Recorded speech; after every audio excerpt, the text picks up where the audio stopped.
चाय में भी उबाल है, सियासत में भी उबाल है, और जहां उबाल है वहां पर राजनीति का भौकाल है।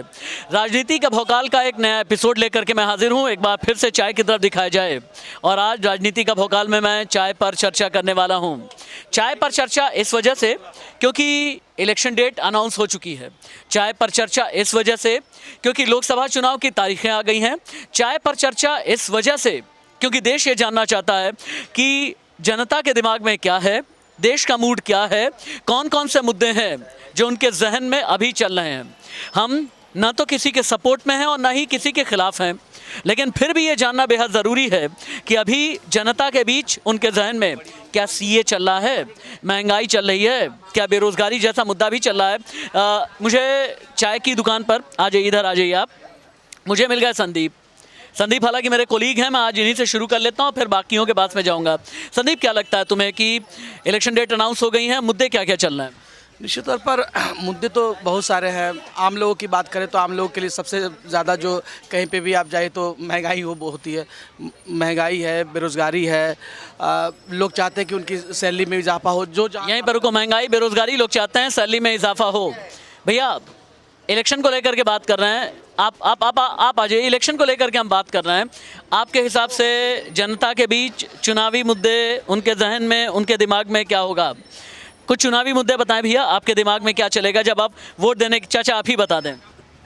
क्या बताऊँ भैया? कहाँ से आते हैं आप?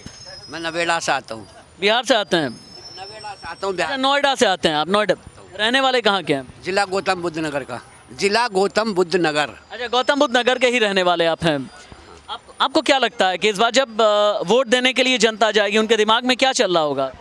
भैया अरे जनता वोट देवे या ना देवे, सरकार तो बीजेपी की ही बननी है। हाँ, वोट दोगे जब भी, ना दोगे जब भी। अच्छा। आपका नाम क्या है? मेरा नाम मोहम्मद शकील। मोहम्मद शकील भाई, क्या इस बार के चुनाव में सीए भी एक मुद्दा होगा? बिल्कुल होएगा। आपको क्या लगता है? बहुत से लोग इस तरह का नैरेटिव बना रहे हैं कि भाई सीए जो है मुसलमानों के खिलाफ है, लेकिन हमने ये जाना है कि भाई सीए पाकिस्तान, बांग्लादेश, अफगानिस्तान से में जिन लोगों पर जुल्म हुआ उनके सपोर्ट में है, ना कि मुसलमानों के खिलाफ। सबसे पहले तो ऐसा भाई जी, सीए जो है ये एक पक्ष को छोड़ा जा रहा है, बाकी सारे पक्ष लिए जा रहे हैं। फिर एक पक्ष को क्यों छोड़ा जा रहा है? जब आपने कोई कानून बनाया तो वो कानून तो सबके लिए बराबर होना चाहिए। एक पक्ष को छोड़कर बाकी सबको ले रहे हो। पहले जो अपने हिंदुस्तान में 1,40,00,000 लोग हैं, पहले इन्हें तो नौकरी दे दो, बाकी लोगों को तो बाद में बुला लेना। पहले इन्हें रोजगार दे दो, बाकी लोगों को बाद में बुला लेना, फिर उन्हें रोजगार दे देना। पहले रोजगार है सबसे बड़ा मुद्दा।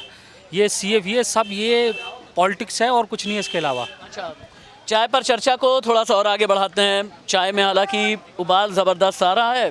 भैया, ये शत्रु भाई की हमारे चाय की दुकान है, कुछ और भी लोग हैं, एक बार उनसे भी एक एक करके बात कर लेते हैं। खाना आप खाते रहें, इलेक्शंस को लेकर के आप खाना प्लीज़ खाते रहें। चाय पर चर्चा है ये, और खाने पर भी चर्चा होगी। क्या नाम है आपका? अंगद कहते हैं कि जो पैर अपने जमा ले, जड़ बना दे, वही अंगद होता है। आप जाइए, नहीं मैम, आपसे भी बात करेंगे। आप कैमरे में आ चुकी हैं, आप कैमरे से हट नहीं सकती, यहाँ आ जाइए। आप आ जाइए, खाती रहिए, आप खाना खाते रहिए। अंगद, क्या लगता है तुम्हें कि इस बार इलेक्शन में सबसे बड़ा मुद्दा क्या होगा? आज इस बार का जो मुद्दा होगा वो लोग जो मैं सुनता हूँ लोगों से, वो बेरोजगार ज़्यादा होगा, युवाओं का ज़्यादा होगा, और कुछ जाति धर्म को भी लेके लोग जो उठा रहे हैं ना, तो उसके अगेंस्ट भी हो सकता है। आपको भी लगता है कि जाति धर्म? इधर आ जाइए, कैमरा इधर लेकर के आ जाइए, आप थोड़ा सा कैमरा इधर लाइए ताकि सभी का चेहरा दिखना चाहिए। क्या आपको भी लगता है कि जाति धर्म के आधार पर भी वोट देंगे लोग? दे सकते हैं। देखिए, अब अगर भारत की बात कर रहे हैं, we are like millions of people here and people have different ideologies, so of course ये मुद्दा तो उठाया जाएगा by one politician or the other for sure। लेकिन वक्त के साथ में ये भी कहा जाता है ना कि भाई अब काफ़ी हद तक इलेक्शन से जाति धर्म दूर हो गया है। जब से 10 साल में भारतीय जनता पार्टी ने राज किया है तो उसने बहुत से मिथक तोड़े हैं, ऐसा है या नहीं है? हाँ, ये तो है, क्योंकि जिस हिसाब से उसने काम भी किया, कुछ तो काम अच्छे भी किए हैं। और देखिए, जो पॉलिटिकल चाहे कितनी भी पार्टीज़ हैं, जिन्होंने अच्छा किया उसको अच्छा तो बोलना चाहिए एटलीस्ट। अच्छा, ये देखें आप एक बार जूम इन करें, ये चाय का कप है और इस पर लिखा है टेक एंड वेक, यानी जाग जाओ और ले करके जाओ, है ना? वेक यानी जाग जाओ, ये पीजिए और फिर जाग जाइए। पीजिए और जागिए। हाँ, कौन सी चाय होती है जो पीने के बाद हम जाग जाते हैं? कोई चुनावी चाय होती है या नहीं? सर उसका तो मेरे को आइडिया नहीं है, चुनावी चाय होती है नहीं, बट मेरे लिए मेरी कॉफ़ी ज़्यादा जरूर। चुनावी चाय अच्छी कौन पिलाता है? मेरे पॉलिटिशियन से पिला। पॉलिटिशियंस अच्छी चाय पिलाते हैं। अच्छा, तो वो जो हेल्दी ग्रीन टी होती है या फिर हर्बल टी होती है, ब्लैक कॉफ़ी होती है, ये हेल्दी चाय कॉफ़ी भी कोई पिलाता है या नहीं? मुझे तो नहीं लगता। भारत में एक ही चाय चलती है, वो है अच्छी दूध वाली कड़क पत्ती के साथ, और वो पॉलिटिशियंस बहुत अच्छे से पिला देते हैं। कड़क पत्ती वाला कड़क नेता कौन है हिंदुस्तान में? अभी तो मोदी हैं। अभी मोदी के अलावा और कोई मुझे लगता नहीं अभी है उनके अलावा। संदीप, एक बार इधर आ जाओ, एक बार इधर भी आ जाते हैं। हालांकि कड़क पत्ती जैसे चाय की बात हो रही है, कुछ और भी लोग, हाँ कुछ और भी लोग हैं। आप क्या नाम है भाई? नहीं कुछ नहीं मैं अच्छा, इनको अभी नहीं। पीछे ये कहा जा रहा था, क्योंकि चाय पीते हुए चाय पर चर्चा हम कर रहे हैं, पीछे कुछ लोगों का ये कहना था कि भाई कड़क नेता, कड़क पत्ती जैसे जो हैं वो प्रधानमंत्री नरेंद्र मोदी हैं। निश्चित तौर पर अगर मोदी के सपोर्टर है हो तो मोदी की तारीफ ही करेंगे, और जो मोदी के विरोधी है वो विरोध की बात ही कहेंगे। अब मोदी ने काम किया नहीं किया, कितना काम किया कितना काम नहीं किया, ये सब बातें महज जून तक की बात है। 4 जून को नतीजे आ जाएंगे, उसके बाद हम सबको पता चल जाएगा। लेकिन ये बात भी सही है कि मोदी के सपोर्टर को लगता है कि मोदी ने बहुत ज़्यादा काम किया। एक मिनट, भाई आप आ सकते हैं क्या? एक बार अगर मेरे पास आ जाएं, यहाँ चाय की जो भीड़ लगी हुई है, एक बार आ जाइए, कोई बात नहीं है, घबराने की ज़रूरत नहीं है। कौन सा नेता ऐसा है जो दिमाग में ऐसा होता है कि हाँ अगर इस पर भरोसा कर लें तो ये देश चला लेगा? कौन सा ऐसा नेता लगता है आपको? आप बता सकते हैं भाई? नेता कोई नहीं है, हाँ ये हुई ना बात। भरोसा नहीं कर सकते, सब पलटूराम होते हैं। ठीक है, नहीं कोई नहीं है। राहुल एक जेन्युइन बंदा है, वो पलटना थोड़ा मुश्किल है, लेकिन और जो होते हैं पलटूराम जैसे नेता नीतीश हो गया, या और बीजेपी में आ रहे हैं, ईडी से डर के वो पलटी मार रहे हैं दबा बचने के लिए, बस। अच्छा, यानी भरोसा नहीं कर सकते। अब बात भरोसे की भी आ गई है। कौन सा नेता देश में है जिस पर भरोसा होता है चाचा? एक भी नहीं है। एक भी नहीं है? क्यों? ना, इनसे पूछ लो किसी से। अच्छा, नौकरी करनी है भाई, हाँ? नौकरी करनी है, इनसे पूछ लो। अच्छा, चलिए, कौन से नेता हैं जिन पर भरोसा होता है? बहुत से लोग ऐसे हैं जो बोलना ही नहीं चाहते, कुछ और भी यहाँ पर छोले कुलचे छोले खाते हुए कुछ लोग।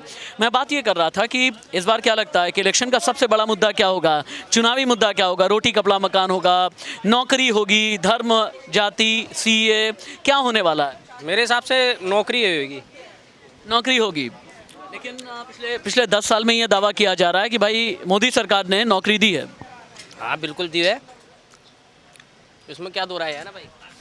इस बार चुनावी मुद्दा तो होना ही चाहिए नौकरी, लेकिन नौकरी नहीं होगा। इस बार फिर जात धर्म और मंदिर के हिसाब से वोट पड़ेगा, और उसी हिसाब से फिर एक बार और आएंगे मोदी जी। बस बात यही है। कोई बात पॉलिटिक्स की बात कर रहे हैं तो अगर शिक्षा की बात करें, पेपर लीक की बात करें, सबसे ज़्यादा इसी सरकार में हुआ है। लेकिन बावजूद उसके भी अभी 2 दिन पहले जो बदायूं में घटना हुई है, कानपुर, ये सब घटनाओं को ध्यान में रखते हुए इसको एक चुनावी मुद्दा बनाया जाएगा, और फिर उसी मुद्दे हिसाब से वोट पड़ेगा, और वोट में फिर एक बार वही जो 400-300 पार के आंकड़े के जाए उसी पे आगे बढ़ता है। ये जाति धर्म से निकल क्यों नहीं पाती है इंडियन पॉलिटिक्स? बहुत बार कोशिश तो होती है, कहा जाता है कि भाई डेवलपमेंट पॉलिटिक्स करेंगे, कई बार कहा जाता है कि पॉजिटिव पॉलिटिक्स करेंगे, लेकिन फिर भी भारत जाति धर्म से क्यों नहीं निकल पाता? सर, जाति धर्म का मामला ऐसा है कि बहुत सेंसिटिव मामला है, और सेंसिटिव मामले को इस ऐसे पेचीदा टाइम पे ही उठाया जाता है।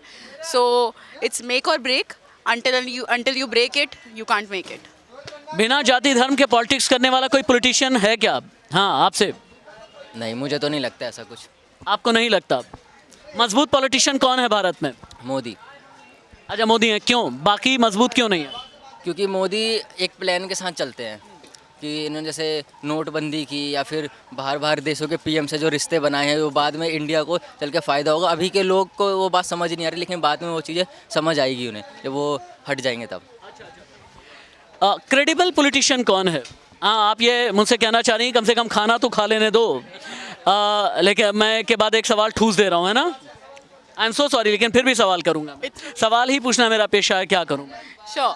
क्रेडिबिलिटी आई गेस मोदी ने पास्ट 5 years में पास्ट 5 इयर्स नहीं, अगर मैं लास्ट 1 ईयर की बात करूं तो बहुत ज़्यादा बनाई है, लोगों के अंदर अपने लिए भरोसा जताया है। हम लोगों बाहर गए हैं, हम लोगों ने कितनी सारी तरक्की करी है पिछले लास्ट 5 years में, if you see. So obviously, I think Modi has the most credibility right now, and that the effect is shown in the people. If you're seeing, most of the people have said Modi because that's the point he has proven in past 5 years. Thank you so much. आप लोग अपना please lunch continue कीजिए and I am so sorry बीच में मैंने आपको disturb किया। दरअसल ये जो चाय है ना, इधर आ जाइए, कैमरा इधर लेकर के आइए। और ये जो चाय है ना, जब आप चाय की टपरी पर जाएं, जब आप चाय पर चर्चा करें तो काफ़ी हद तक जनता का मिजाज आपको पता चलता है। चाय में जितनी बार उबाल आता है उतनी बार जनता के सवाल आते हैं। चाय की पत्ती जितना गहरा रंग देती है, मुद्दों का रंग भी उतना ही गहरा होता है। एक नई चाय की टपरी के साथ राजनीति का नया भोकाल अगले हफ्ते लेकर के मैं आऊँगा। तब तक के लिए इजाज़त दीजिए। इसी चैनल पर आपसे मुलाकात हर हफ्ते मेरी होती है। नमस्ते।